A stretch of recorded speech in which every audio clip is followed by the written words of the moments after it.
Alright, we are on and popping. Alright, Shalom. First and foremost, we give all praises and glory to Yahweh, Ba'ashem, Yahushua, Ba'ashem, Kakadash.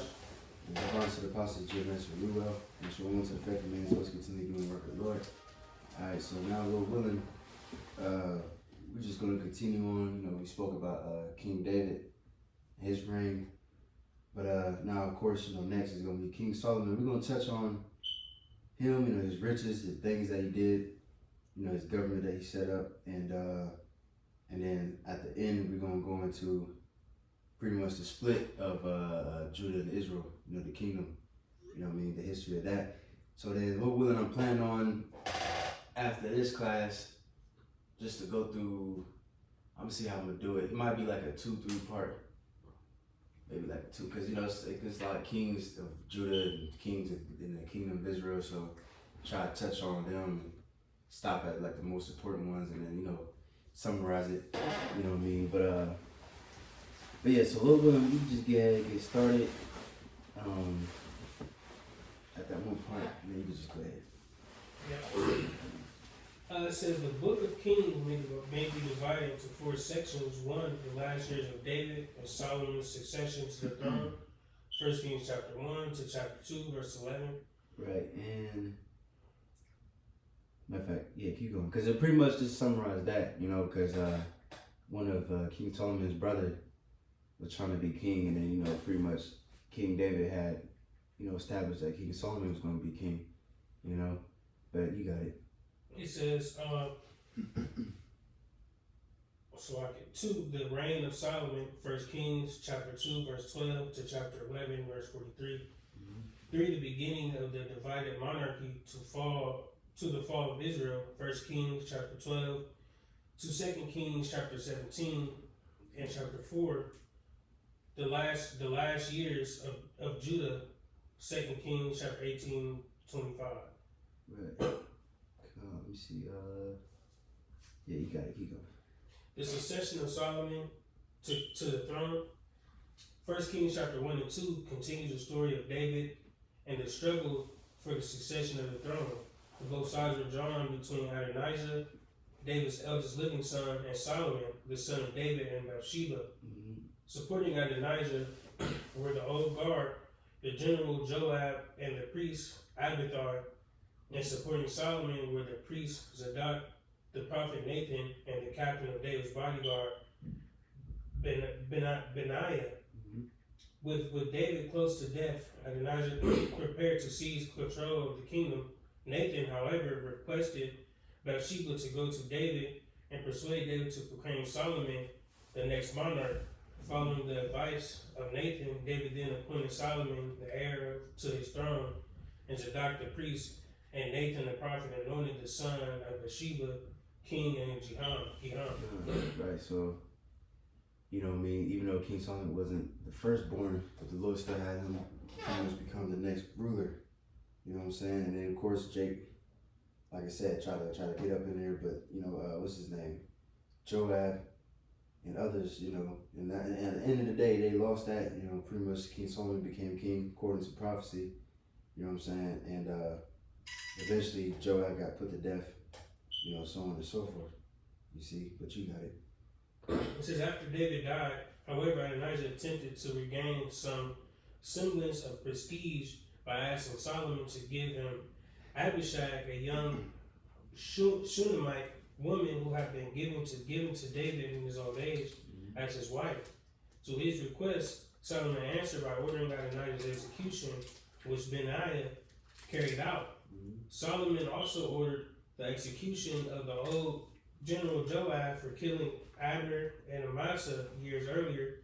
As a loyal supporter of David, an execution again carried out by Benaiah, who also executed Shimei, a man who had cursed David a long time earlier. Prior to these executions was David, before he had died, had requested of Solomon, the new king, banish the priest Abiathar of the house of Eli to Anathoth, an act that confirmed the position of Zadok as the principal priest of Jerusalem. Right. Alright, so now this is gonna go into the reign of Solomon, which we're gonna pull up some scriptures for that. Just somebody can get 1 Kings 3, And I believe you can start. You can start at 1. Just hold that though. All right. But you I got it. It says the reign of Solomon. David had reigned from about 1000 to 962 BCE, a period in which he consolidated a federation of tribes that had been united under the charismatic ruling leadership of Saul, who had reigned for about 2 decades before David began to construct his minor It says, who had reigned for about 2 decades before David began to construct his minor empire. Solomon, who inherited a strong monarchy, reigned for 40 years. His reputation as a monarch centered about his great wisdom. Chapter 3, his reorganization of the administration, bureaucracy. Chapter 4. Right, and real quick before we continue, let's get that real quick. The 1 Kings 3:1.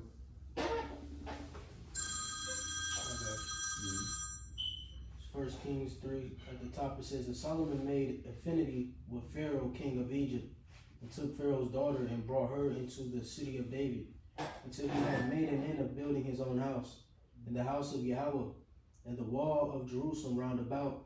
Only the people sacrificed in high places, because there was no house built unto the name of Yahweh until this day, or until those days. And real quick too, I wanted to speak on the temple, because it's like I wanted to go into, because it was built on it's built on a threshing floor. You know, there's a lot of history in that area. You know what I'm saying? But Lord willing, I think I'm just gonna make a side video. You know, like just a regular video, because that's gonna be a little too long. So, Lord willing, we're just going to mention the temple and just kind of just move on with the history. But you got it. Verse 3, and Solomon loved Yahweh, walking in the statutes of David his father, only he sacrificed and burnt incense in high places. And the king went to Gibeon to sacrifice there, for that was the great high place. 1,000 burnt offerings did Solomon offer upon that altar. In Gibeon, Yahweh appeared to Solomon in a dream by night. And the Most High said, ask what I shall give thee. And Solomon said, thou hast showed unto thy servant David my father great mercy, according as he walked before thee in truth, and in righteousness, and in uprightness of heart with thee. And thou hast kept for him this great kindness, that thou hast given him a son to sit on his throne, as it is this day. And now, O Yahweh my God, thou hast made thy servant king instead of David my father, and I am but a little child. I know not how to go out or come in. Right, and he was 20 when he became king, but he said he was a little child. You know, he said, you know, the further, you know, we don't gotta get it, but it goes into that. I think it was in Solomon 8, maybe 9. I think probably 8, where he said, I'm young, I don't know what, you know, how to go in and out. You know, pretty much give me the understanding how to rule and to deal, to judge right, correctly, all these different things. Yeah, I'm sorry. Either this is how you know. I won't say reincarnation, but like Moses had that issue. Jeremiah had that same issue, but the Lord said, "Don't worry about that, man. I got you. I'm gonna put that oil into you, man. No, you know what I mean. You know what I mean? Right. Like so, but we always had an issue with that. That's why a lot of people probably were scared to speak, or because our words, we're not the most studious. Right. Niggas all want to be studious now. You know what I mean? Right. And what? Debating Christians? Smack. Yeah. But you know what I mean? So, but those are great prophets, man. Come on, man. Need I say more? Come on. You got it. Kings. Verse 8, it says, and thy servant is in the midst of thy people, which thou hast chosen, a great people that cannot be numbered nor counted for multitude. Give therefore thy servant an understanding heart to judge thy people, that I may discern between good and bad. For who is able to judge this thy so great a people? Right, this is like one of the famous scriptures amongst the brothers. You know, that's a beautiful thing. You know, he didn't, you know, what my fast gonna say, actually. You got it. And his speech pleased Yahweh, and Solomon had asked this thing. And the Most High said unto him, because thou hast asked this thing, and hast not asked for thyself long life, neither has asked riches for thyself, nor has asked the life of thine enemies, Mhm. but has asked for thyself understanding to discern judgment. Mhm. Verse 12, keep going. Yeah, keep going. Verse 12, it reads, Behold, I have done according to thy words. Lo, I have given thee a wise and understanding heart, Mhm. so that there was none like thee before thee, neither after thee shall any arise like unto thee. And I have also given thee of which thou hast not asked, both riches and honor, so that there shall not be any among the kings like unto thee all thy days. Alright, so of course, the Lord said, you didn't ask for, women and your enemies and all these different things, like selfish, goals and ambitions. He asked for wisdom with knowledge and understanding, so he could be on point to rule his people. That's a very great responsibility to be a king, because you've seen many different examples where a king went off and then the Lord punished the people because of the king's mistakes. You got to be on point, so then your subjects and everybody lower or under you can be on point. You know what I'm saying? So, he was selfish. He asked for pretty much, he was selfish. Selfless. You know what I mean? But so that the Lord blessed him with wisdom and plus riches and glory and honor and so on and so forth. So now, we can go to the chapter 4, and then we can start at 1, just to show how he set up his kingdom and different officers and things like that. 1 Kings 4, you said at the top? Yeah.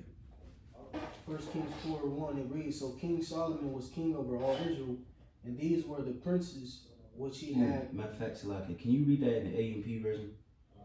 I like the way it's written. That it'll go a little deeper, certain words. 1 Kings 1, A and P. King Solomon was king over all the people of Israel. These were his chief officials. Azariah the son of Zadok was the high priest. Elihorith and Ahijah the son of Shishah were scribes. Jehoshaphat the son of Ahilud was a recorder of the important events. Benaiah the son of Jehoiada was in command of the army. Right, and before, just a little history on him, before he was King David, had him pretty much over, because first it was Joab, but then King David made, what's his name, Benaiah? He made him, Benaiah, right, he, made him ruler over, pretty much the mercenaries, the Philistine mercenaries, you know what I'm saying? Now he got promoted to commander of the army, you know what I'm saying? What you got? Since Zadok and Abiathar were priests, Azariah the son of Nathan was in charge of the deputies. Zabud the son of Nathan was priest and was king's friend and trusted advisor. Ishar was in charge of the household palace, and Adon Aram the son of Abda was in charge of the forced labor. Solomon had 12 deputies over all. Because the forced labor is Taskmaster. right, you know what I mean? And then, because King Solomon did a lot of building. Because again, King David, he had a lot of fighting and all that things like that. But King Solomon had, building and trading and so on and so forth. You know what I'm saying? So he had to have a lot of forced labor or labor force. That's the word I'm looking for.